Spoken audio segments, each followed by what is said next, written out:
신명기 24장 14절에서 22절까지의 말씀을 합독합니다. 곤궁하고 빈한한 품꾼은 너희 형제든지 내 땅 성문 안에 우거하는 객이든지 그를 학대하지 말며 그 품삯을 당일에 주고 해진 후까지 끌지 말라.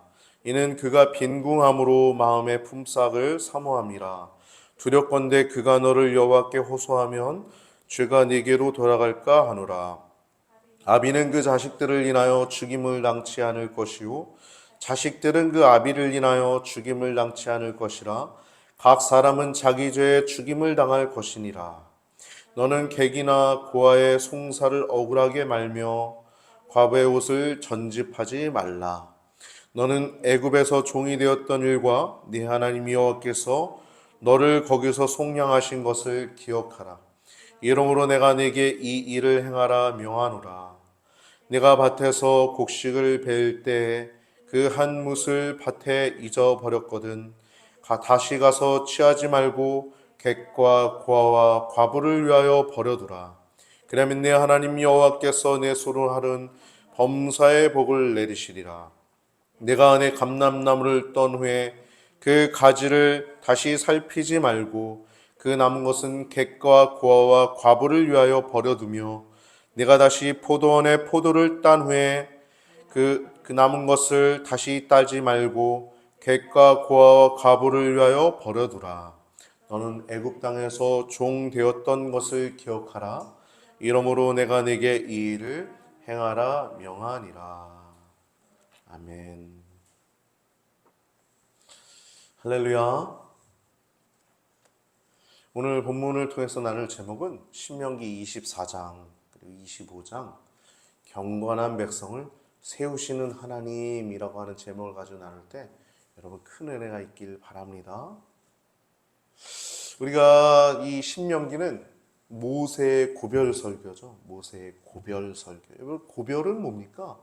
이제 헤어질 때 정말 이제 마지막 죽기 전에 이제 유언과 같은 말씀이 이 신명기 전체라고 우리가 계속 우리가 신명기 말씀 나눌 때마다 여러분들에게 제가 반복해서 교육하고 있습니다.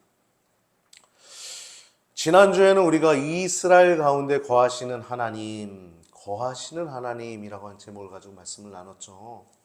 그래서 그 내용을 보면 하나님이 거하시려면 정결해야 된다. 그래서 정결규례를 23장에 우리가 말씀을 나눴습니다. 우리가 항상 정결할 수 있나요? 부정케 될 수 있어요. 그래서 이스라엘도 부정케 됐을 때 다시 정결케 되는 그 시간들을 거룩해 되어지는 그 시간을 하나님께서 주셨다는 말씀을 우리가 나눴죠. 왜냐하면 하나님께서 거하시기 때문이다. 하나님은 우리와 함께 하시길 원하십니다. 예수님도 오셔서 나는 포도나무요. 너희는 가지니 내가 너희 안에 너희가 내 안에 있으면 이 사람은 과실을 많이 맺나니 열매를 많이 맺나니 나를 떠나서 너희가 아무것도 할 수 없느니라. 하나님이 아브라함을 부르신 목적, 예수님이 이 땅에 오신 목적, 재용서도 물론 그것이 가장 핵심적인 거지만 하나님 안에 거하면서 우리가 하나님과 동행하면서 행복함을 누리기 위함임을 기억하시기 바랍니다. 할렐루야. 한마디로 이렇게 하면 오늘 내용의 제목을 제가 이렇게 잡았는데 경건한 백성을 세우신 하나님이라고 하는 제목입니다. 이게 하나님 목적이에요.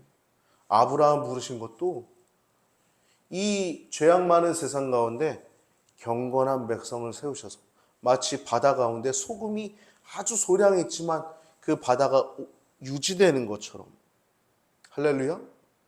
그렇게 우리를 부르신 줄 기억하시기 바랍니다. 그것은 또한 우리에게 큰 행복이에요. 말로 다 형용할 수 없는 행복이죠. 오늘 본문은 이제 24장과 25장은 많은 이야기들이 나오는데 이 율법들의 목적은 한 가지입니다. 하나님이 자신의 주권을 세우기 위함입니다. 먼저 24장에 보면 가정사에 대한 규례, 품꾼과 나군에 대한 규례, 25장은 몇 가지 인간관계에 대한 내용들, 원수 아말렉에 대한 태도에 대한 내용이 나오는데 여러분, 이렇게 하나님께서 이렇게 말씀 주신 것, 성경 주신 것은 하나님 나라를 세우기 위한 것입니다. 세상을 누가 만들었어요? 저기 무속인이 섬기는 귀신이 만들었나요? 아유, 주무레기들, 지옥에 들어갈 놈들. 여러분, 이 세상을 하나님이 만드셨어요. 이 세상 가운데, 하나님이 만든 이 세상 가운데 하나님의 나라를 세우기 위한 것이 성경입니다. 할렐루야. 이 성경 요약 한번 해볼까요? 나라가 있으려면 여러분, 세 가지 국가의 3대 요소가 뭐예요? 먼저는 첫 번째, 국민이 있어야죠. 국민이 없으면 나라가 없죠. 아브라함 그래서 부르신 거예요. 그래서 국민 만든 거예요, 이스라엘 백성들. 할렐루야? 국민이 있어야 돼, 국민. 나라가, 국가가 세워지려면 국민, 첫 번째, 국민이 있어야 돼요. 두 번째 뭐예요? 그들이 머물 땅이 있어야 되죠. 아브라함이 전혀 사라를 통해서 자녀도 없는데, 야, 네 씨가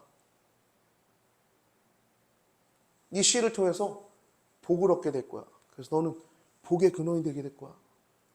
천하 만민이 네 씨로 말미암아 복을 얻을 거야. 메시아, 나중에 예언까지 하는 거잖아요. 그 자손, 그게 국민이라는 거예요. 아브라함 자손. 그 또 뭐라 그래요? 내 자손이 4대 만에 이 땅에 돌아오게 될 거야. 이 땅, 뭐예요?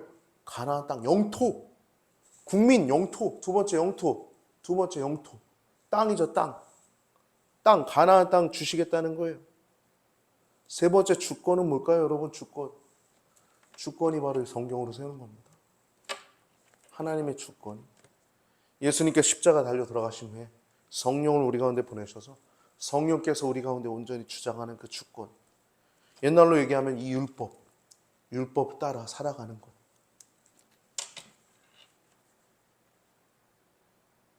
이 성경의 요약입니다. 제가 아주 젊어서 성경 박사가 되고 싶다라는 꿈이 있었어요. 근데 이 꿈은 하나님 주신 꿈 같아요. 저는 지금도 시간만 나면 성경 연구하는 데 할애를 가장 많은 시간을 보냅니다. 물론 예전에 이중직 할 때도 그 시간을 어떻게든 확보하고 열심히 공부했어요. 근데 성경을 제가 요약해보면 하나님의 주권이더라고요. 이 율법 자체가 성령을 쫓아 행하는 거예요. 이 율법, 이 66권을 요약하면 막 압축하면 10계명이 나옵니다. 10계명. 우리가 예배 시간에 하잖아요. 10계명이 나와요. 10계명. 압축하면. 이것을 또 압축하면 뭐가 나오냐면 예수님 말씀하신 뭐 하나님 사랑, 이웃 사랑이죠. 근데 실질적으로 우리 신앙에 이제 얘기를 하자면 성령을 쫓아 사는 것입니다. 성령을 쫓아 사는 것. 여러분, 신앙생활은요, 말씀 따라가는 것이고 성령 따라가는 것입니다. 할렐루야. 이게 요약이에요. 성경은 그렇게 요약되더라고요. 제가 이번 말씀을 준비하면서 좀 그런 것을 좀 더 하나님께 보여주신 것들이 있는데, 오늘 말씀을 좀 보면서 여러분들이 함께 은혜를 나눈 시간이 될 수 있으면 좋겠습니다. 창세기 12장 3절 말씀 보면은 땅의 모든 족속이 너로 말미암아 복을 얻을 거래요. 누구한테 얘기하는 거예요? 아브라함한테 얘기하는 거예요. 땅의 모든 족속이 너로 말미암아 복을 얻을 거래요. 그럼 뭐예요? 복의 근원이 아담도 아니었고 노아도 아니었어요. 정확하게 아브라함에게 얘기하신 거예요. 할렐루야? 복의 근원, 복덩이가 복의 근원이래요. 복의 근원. 원래 복의 근원은 하나님이시죠. 하나님이 아브라함을 그렇게 택하신 거예요. 그래서 너를 말미암아, 너를 통해서 복이 될 것이다. 너로 말미암아. 수서지 1번 적어놨습니다. 너로 말미암아 복을 얻을 것이라. 복의 근원이라는 거예요. 복덩이라는 겁니다. 여기 아브라함을 택하신 목적 18장 18절에서 19절 말씀 볼까요? 창세기. 아브라함은 강대한 나라가 되고 천하 만민은 그로 말미암아 복을 받게 될 것이 아니냐. 내가 그로 그 자식과 권속에게 명하여 여호와의 도를 지켜 의와 공도를 행하게 하려고. 잘 보세요. 여호와의 도를 지켜 의와 공도를 행하게 하려고. 아브라함 부르신 목적이 여호와의 도를 지켜, 율법이죠. 말씀이에요. 여호와의 도를 지켜 의와 공도를 행하게 하려고 너를 택하였나니, 그를 택하였나니. 그러니까 아브라함 택하신 목적이, 여러분 성도로 부르신 목적이 하나님 도를 행하고, 그래서 여호와의 도를 지켜서 의와 공도를 행하게 하기 위해. 이게 택하신 목적이에요. 말씀 지키게 하려고. 여러분, 말씀 어떻게 지키니? 우리 힘으로 못 지킵니다. 성령을 쫓아야지만 지킬 수 있는 거예요. 성령이 아니고는 우리가 지킬 수도 없어요. 다 성령으로 시작해서 성령으로 끝나는 겁니다. 예수님을 주로 고백하는 것도 성령으로 시작하는 거잖아요. 하나님의 영이 아니고는 예수를 저주라 할 자 없고, 할 수 없고, 하나님의 영이 아니고는 예수를 주라 할 수 없다고 얘기하잖아요. 그러니까 우리가 예수님 주님이라고 고백하는 것, 십자가 사건이 믿어지는 것, 다 성령의 역사죠. 성령의 역사. 3번 볼까요? 모든 율법을 주신 이유, 제가 적어놨죠. 복을 누리도록 하신 거예요.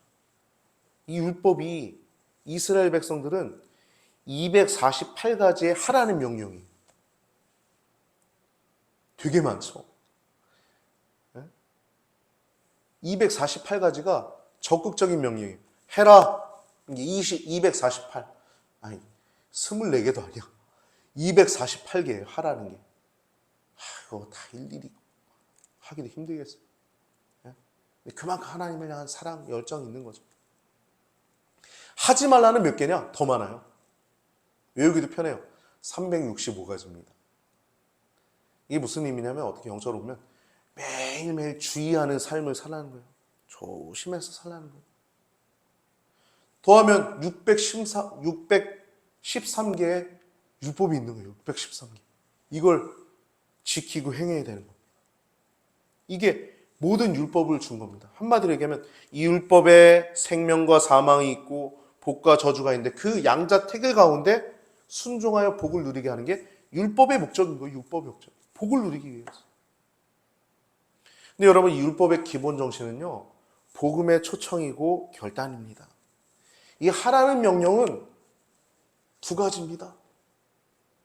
성경에서 하라는 명령, 신약에서 요약해보면 주 예수를 믿으라는 거예요.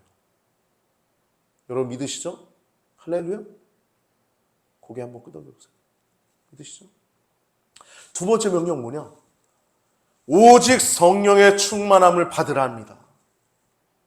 이 두 가지가 율법의 가장 요약된 명령이라고 할 수 있어요. 신구약 토달에서.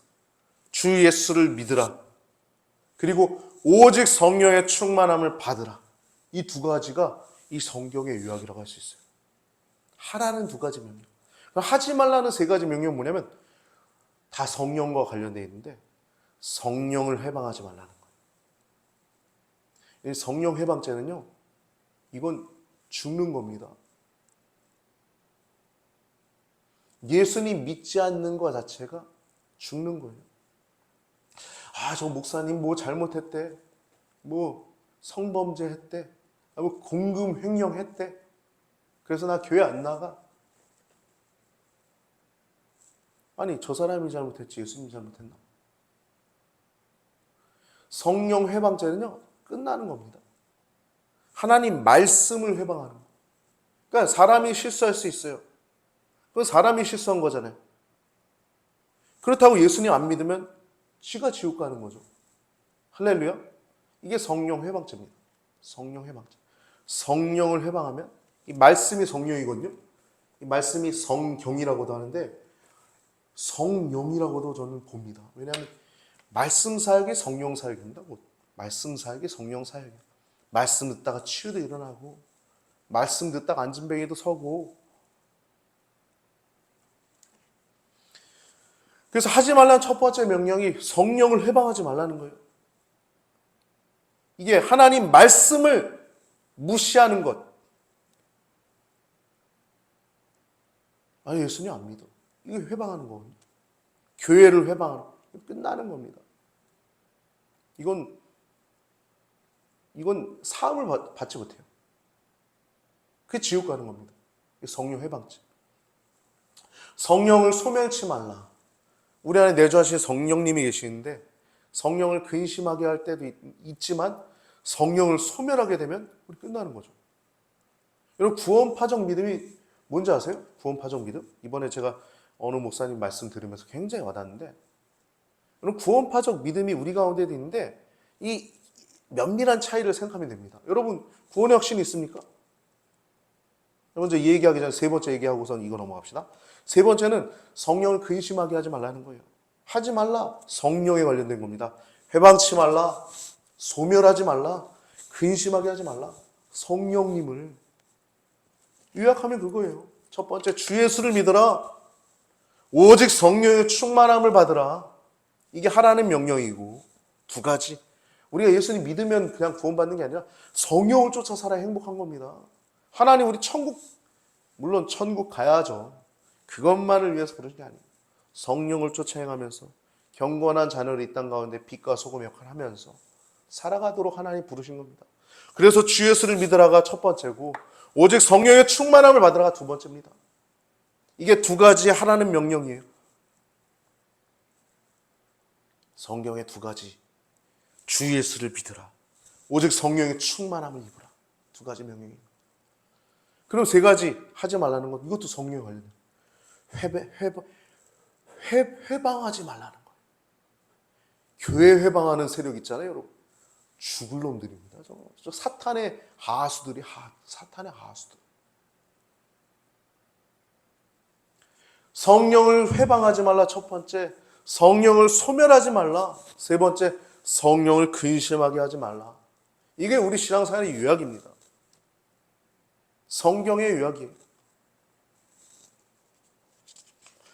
제가 아까 구원파적 믿음 잠깐 나눴는데 이거 이야기를 맞아 정리하겠습니다. 그 말씀이 그렇게 얘기하시더라고요. 여러분 구원의 확신이 있어요? 있죠? 그럼 모든 사람들이 구원의 확신 받으면 다 그대로 천국인가? 구원파적 믿음 아닌가? 근데 그 목사님 이렇게 얘기하시더라고요. 확신이 있지만 여러분 마치 부동산 계약하는 사람이 부동산 계약했는데 집을 계약했는데 계약서를 보고서 아직 집에 안 들어갔잖아요.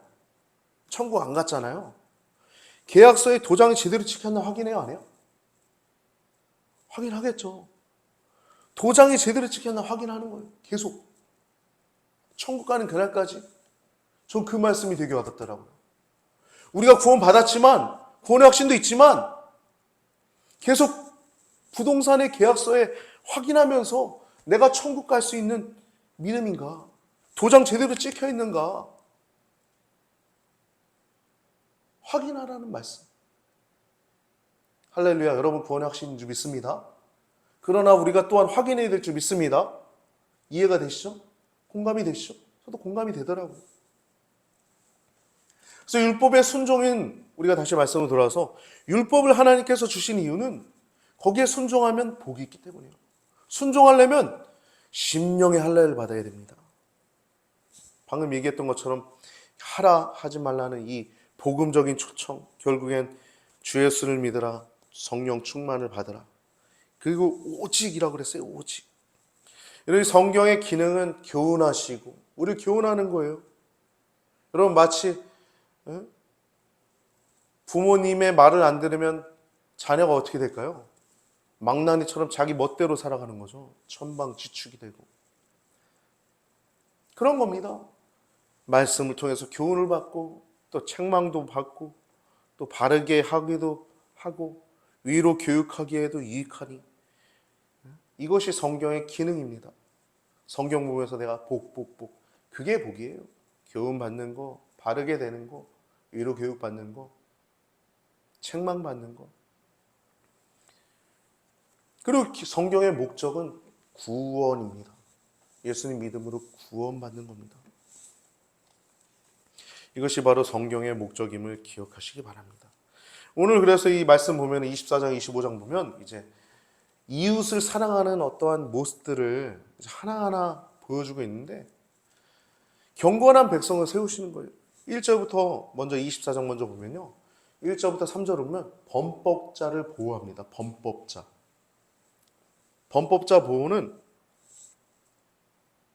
24장은 아니에요. 24장을 보면 24장 1절부터 4절 보면 이혼법과 여성을 보호하는 내용이 나옵니다. 음행한 연고 외에 아내를 버리지 말라. 이 경건한 백성이 당연히 해야 될 일이죠. 이 성적 타락의 이 세상 가운데서 혼전 순결과 또 신성한 결혼을 강조하는 것이 이 율법의 성경의 말씀입니다. 5절은 24장 5절은 신랑이 이제 갓 결혼한 남자가 이제 군대 징집이나 어떤 책무를 면책되는 이유. 왜냐하면 신혼부부를 보호하기 위함입니다. 이것은 성욕의 중요성과 또 올바른 사용에 대한 말씀이죠. 6절과 그리고 10절에서 13절은 채무자, 돈을 빚진 자 보호하는 내용인데요.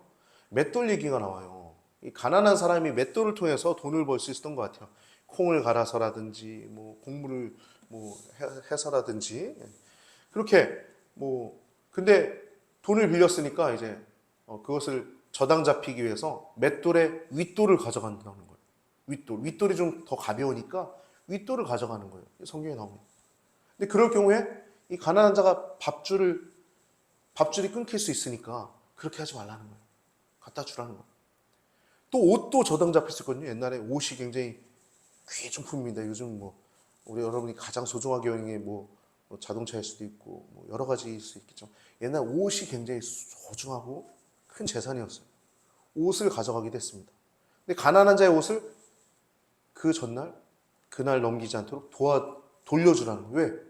덮고 잘 이불이, 덮고 잘 옷이, 덮고 다닐 외투가 없으면 그 사람이 지내기 힘드니까. 가난한 자를 보호하는 내용들입니다. 7절에는 유괴와 약자 보호, 8절에서 9절은 전염병, 피부병에서 공동체를 펴고 14절에서 15절은 고용인, 고용당한 분들, 이제 품삯에 대해서 너무 늦게 주지 말 것, 그런 내용들을 나오고 16절에는 무죄자를 보호하는 내용, 17절에서 22절은 약자를 보호하는 내용입니다. 고아, 과부, 객, 소외층에 대한 돌보심. 그리고 25장은 이제 범법자를 보호하고 1절부터 3절은 범법자는 죄진 사람이죠. 그에 합당한 이제 이 처벌의 그 숫자를 형벌을 가하는데 이 40대 이상을 금지합니다. 이 태형. 이 범법을 아무리 죄진 사람일지라도 천이 여길까 할까라고 말씀이 나오고 있죠. 아무리 권징을 여러분 시행한다 할지라도 그 가운데 존중의 과정이 필요하다는 거예요. 부모님도 권징하잖아요. 종아리 때릴 때 이렇게 회초리 들고 때리잖아요. 그때도 그 아이에 대한 존중이 반드시 있어야 되듯이 지금 이 권징을 시행할 때도 그 가운데 존중의 과정을 얘기를 하는 겁니다. 온유한 심령과 사랑의 법으로 시행할 것을 말씀하고 있습니다. 25장 4절은 가축을 보호할 것. 이 가축을 얘기하면서 이 짐승조차도 보호하는데 우리 인간 이웃들에게는 얼마나 존중해야 되냐. 역설적으로 또 말씀하기도 하는 거죠. 5절부터 10절은 계대결혼법입니다. 이제 사별한 남편의 가계를 잇고 또 과부 자신의 삶을 보존하기 위한 것입니다. 남편의 가계, 대를 잇는 거죠. 대를 잇기 위한 계대결혼법. 이것은 남편의 형제에게 의무가 있었어요. 근데 그 사람에게 의무가 있지만 그것은 권면일 뿐이지 강요는 아니었어요. 근데 이것을 이행하지 않을 경우는 수치를 당하게 됩니다. 그 내용을 보면 이 사람이 이행하면 좋지만 이행하지 않을 경우에 그 사별한 남편을 둔 아내가 그 사람에게 가서 장로들과 함께 가는 겁니다. 그 사람의 신을 벗기고 그 얼굴에 침을 뱉습니다. 굉장히 수치스러운 거죠. 그리고 9절 하반부를 보면 이렇게 말합니다. 그 형제의 집 세우기를 즐겨 아니하는 자에게는 이같이 할 것이라 이렇게 얘기합니다. 그리고 이스라엘 중에서는 이렇게 말을 해요. 그의 이름을 신 벗기운 자의 집이라 칭할 것이라. 이게 굉장히 수치스러운 거죠. 그러니까 우리가 어려운 사람 도와주는 건 영광스러운 것입니다. 행복한 거예요. 11절과 12절 보면 여성의 불법적인 폭력을 억제하도록 합니다. 다른 남성의 음란, 고환을 잡게 되는 경우, 저도 이 광경을 본 적이 있거든요. 어떤 여자가 남자의 고기를 꽉 잡더라고요. 어떤 그 사건이 하나 있었어요. 제 삶 속에서. 이것은 성적인 예의가 아니에요. 제가 당한 건 아닙니다. 성적인 예의가 아니에요. 이건. 그리고 굉장히 음란에 가까운 것이죠. 여성이 남성의 고환을 잡는다는 건 음란에 가까운 거죠. 이것은 책임을 엄중히 물어서 그 여인의 손을 찍어서 잘라버리도록 했습니다. 끔찍한 형벌이죠. 경건한 백성에게 이런 일이 있어서는 안 됐기 때문에 그렇게 처벌하도록 했습니다. 13절에서 16절은 정직한 사업을 말씀하고 있습니다. 정직한 저울과 정직한 되를 이렇게 둘 것을 얘기하고 있어요. 여러분, 성령님은요, 성령 하나님은 정직한 분이, 정직한 자에게 함께 하십니다. 할렐루야. 정직한 영에게 함께 하십니다. 간사한 건 여러분, 그리고 아주 이중성 가진 건 그 복이 아니에요. 머리가 팽팽 도는 거 복이 아닙니다. 정직하고 주님과 동행하는 것만이 진실된 복임을 기억하시길 주님의 이름으로 축복합니다. 아나니아와 삽비라도 성령을 속이고 그 재산 일부를 감춰서 죽임을 당하지 않습니까? 아브라함은 자신의 아내의 장지를 구할 때 막벨라 굴을 주겠다. 유인이시오. 하나님 같은 분이시오. 하나님의 모습을 그를 통해서 봤으니까. 그렇게 존중하고 귀한 방백으로 여겼던 그 막벨라 굴의 주인이, 그리고 그 족속들이 가지십시오 그래도 준가를 정확히 측정해서 그 돈을 주지 않습니까? 하나님은 정직한 자의 하나님이심을 기억하시기 바랍니다. 17절부터 19절은 아말렉을 진멸할 것을 말씀하고 있어요. 잔인한 부족이었어요. 이들이 출애굽 시에 뒤처진 이스라엘 백성을 뒤쫓아서 쳤다고 말씀하고 있죠. 그래서 심판의 엄중성을 말씀하고 있는 것입니다. 오늘 본문에 보면 이와 같은 일들을 해야 되는 이유는 너희가 18절에 너는 애굽에서 종이 되었던 일과 네 하나님 여호와께서 너를 거기서 속량하신 것을 기억하라. 그래서 이 일을 행하라는 거예요. 그러니까 구원받았으니까 이 일을 행하라는 겁니다. 또 한 번 얘기 22절에 보면 애굽 땅에서 종되었던 것을 기억하라. 이러므로 내가 내게 이 일을 명하노라 말씀하고 있습니다. 여러분, 우리가 구원받은 것은 하나님의 뜻을 행하기 위해서 구원받은 것입니다. 할렐루야. 부동산 계약서에 도장이 잘 찍혀있나 확인하는 것처럼 저 천국이 우리 집이지만 부동산 계약서를 늘 확인하여 우리 안에 내주하신 성령을 근심하게 하지 않고 소멸하지 않고 늘 주님을 기쁘시게 하고 행복한 그 삶을 살아가는 우리 귀한 성도님들 되시길 주님의 이름으로 축복합니다. 하나님께서 우리를 책망하시는 것은, 징계하시는 것은 그 징계를 위함이 아니라 우리를 그 사랑으로 더욱더 그 사랑 가운데 단단하게, 믿음 가운데 단단하게 하심을 기억하셔서 이 성경 말씀을 더욱더 사랑하시고 성령을 쫓아 살아가는 우리 귀한 복된 성도님들 되시길 우리 구주 예수님의 이름으로 축복합니다.